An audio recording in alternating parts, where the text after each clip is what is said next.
নমস্কার বন্ধুরা, cooking class রেসিপিতে আপনাদের সবাইকে স্বাগত জানাই। আপনারা সবাই কেমন আছেন? আশা করি ভালোই আছেন। আমি আজকে বানাবো টপকা।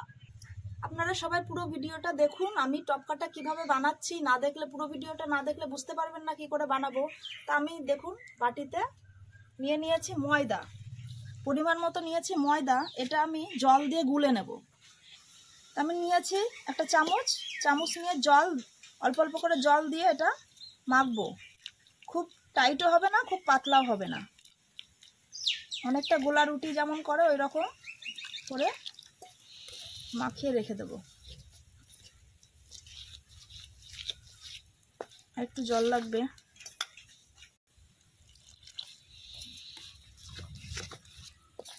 এই ময়দাটার মধ্যে সেরকম কিছু যাবে না, শুধু সামান্য আমি একটু লবণ দেব, আর কোনো মশলাই যাবে না। এইভাবেই আমি এটা মাখিয়ে কিছুক্ষণ ঢাকা দিয়ে রেখে দেব। ঠিক দেখুন এইভাবে আমি ময়দাটা মেখেছি, এরকম করে মেখে আমি এটা রেখে দেব। হয়ে গেছে মাখা। তো বন্ধুরা, যারা ইউটিউব থেকে আমাদের ভিডিওটা দেখছেন তারা অবশ্যই লাইক কমেন্ট করবেন, চ্যানেলটিকে সাবস্ক্রাইব করে পাশে থাকবেন। আর যারা ফেসবুক থেকে দেখছেন তারা অবশ্যই পেজটিকে ফলো দিয়ে রাখবেন। তো চলুন এবার আমরা রান্না করি। কি করে রান্নাটা করব? আলু কেটে নেব, ছোট ছোট করে কাটবো। আগে চোচাটা ছাড়িয়ে নেব।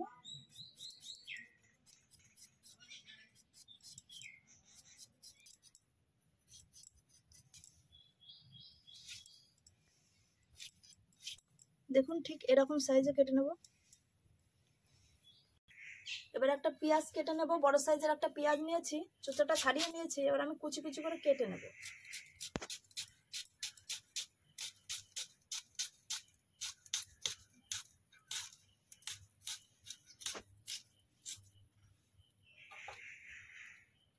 এটা লাগবে কাঠবাদাম। তো আমি কালকে রাত্রে ভিজিয়ে রেখেছিলাম, 9-10টা মতো কাঠবাদাম ভিজিয়ে রেখেছিলাম। এখন সেই চোচাগুলো ছাড়িয়ে নেব। দেখুন কত সুন্দর ছেড়ে যাচ্ছে, কারণ আগের দিন আমি ভিজিয়ে রেখেছিলাম, তার জন্য এত সুন্দর ছাড়ানো যাচ্ছে। যদি আজকে ভিজাতাম তাহলে ছাড়ানো যেত না, শক্ত হয়ে থাকতো। যারা রান্না করবেন তখন তারা আগের দিন এটা ভিজিয়ে রাখবেন। দেখুন চোচাগুলো ছাড়িয়ে নিয়েছি, কি সুন্দর সাদা ধপধপ করছে। এটা আমি পরে বেটে নেব। উনুনটা ধরিয়ে নিয়েছি, কড়াইটা বসিয়ে দিচ্ছি। কড়াইটা একটু গরম হয়েছে, এর মধ্যে দেবো কয়েকটা শুকনো লঙ্কা। লঙ্কাটা একটু ভাজা হয়েছে, এর মধ্যে দেবো ধনে, জিরে দিয়ে ভালো করে নাড়াচাড়া করে ভেজে নেব। ভাজা হয়ে গেছে, এবার নামিয়ে নেব পাটাতে, নামিয়ে বেটে নেব। কড়াইতে দেবো সাদা তেল। এই তেলের মধ্যে কেটে রাখা আলুগুলো ভেজে নেব।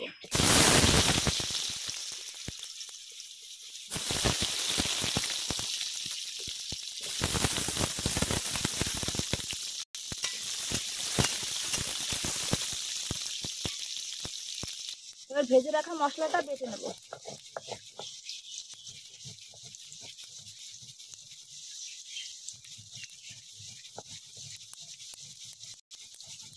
ভেজে রাখা মশলা দিয়ে কি সুন্দর সেন্ট বেরোচ্ছে। আমি বাড়ছি আর গন্ধটা আমার নাকে যাচ্ছে। আলুর মধ্যে একটু দেবো লবণ, হলুদ,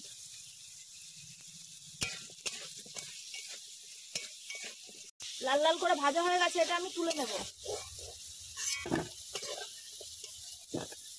এবার আমি কিছুটা আদা নিয়েছি আর কয়েকটা রসুন নিয়েছি, এটা বেটে নেব। আটাটা থেতো করে নিই, তাহলে তাড়াতাড়ি বাটা হয়ে যাবে। আলু ভাজা তেলের মধ্যে একটু তেল দিয়ে দিচ্ছি। তেলের মধ্যে দেবো তেজপাতা আর শুকনো লঙ্কা আর জিরে, গোটা গরম মশলা,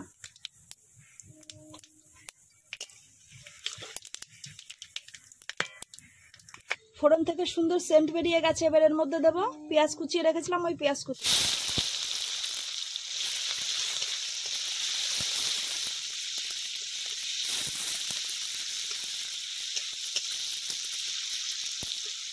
ওইদিকে পেঁয়াজটা ভাজা হচ্ছে, এবার আমি কাঠবাদামগুলো বেটে নেব।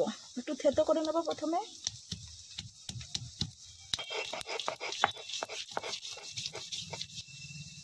লাল লাল করে ভাজা হয়ে গেছে। এবার রসুন আর আদা বাটাটা দিয়ে দিচ্ছি।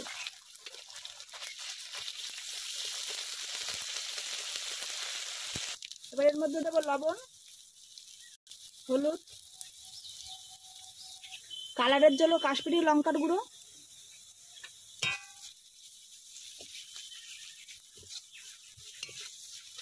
এবার বেটে নেওয়া কাঠবাদামটা দিয়ে দিচ্ছি।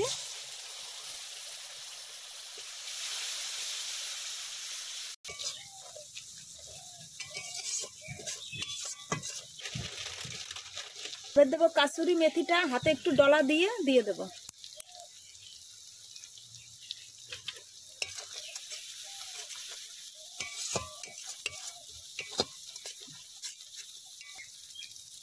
মশলা কষানো হয়ে গেছে, এবার ভেজে রাখা আলুগুলো দিয়ে দেবো।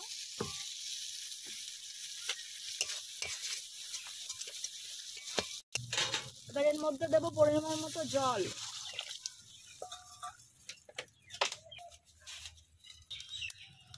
ঝোলটা ফুটে গেছে। এবার ওর মধ্যে আমি এই যে মেখে রেখেছিলাম ময়দাটা, দেখুন অনেকক্ষণ ঢেকে রেখে দিয়েছিলাম। এই ময়দাটাই এখন হাতের আকারে গোল গোল করে এর মধ্যে ছাড়বো।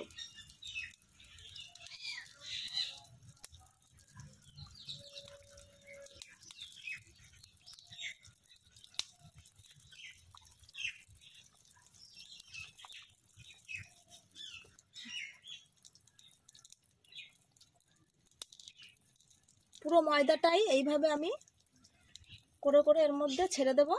আগেই নাড়বো না, ফুটছে, গরম হোক আগে। যখন গরম হয়ে ভেসে উঠবে তারপরে আমি নাড়বো। আমি জাল দিচ্ছি, আগেই নাড়ছি না, ওটা জমাট বেঁধে যাবে। তারপরে আমি জমাট বেঁধে যখন ভেসে উঠবে তারপরে আমি নাড়াচাড়া করব। জমাট বেঁধে গেছে, ভেসে উঠেছে, দেখুন জমাট বেঁধে কেমন বড়ির মতো হয়ে গেছে। এবার একটু জাল দেবো। পুরো রান্নাতে দেখলে আমি কোথাও লঙ্কা দিইনি, কারণ আমি যে মশলাটা ভেজেছিলাম সেই মশলার মধ্যেই লঙ্কা ছিল, তার জন্য আমি লঙ্কা দিইনি। এই মশলাটাই দেবো, ঝাল ঝাল হয়ে যাবে। ভেজে রাখা মশলাটা দিচ্ছি।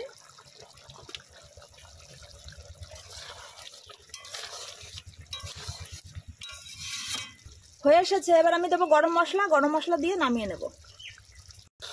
হয়ে গেছে আমাদের টপকা। এবার এটা নামিয়ে নেব।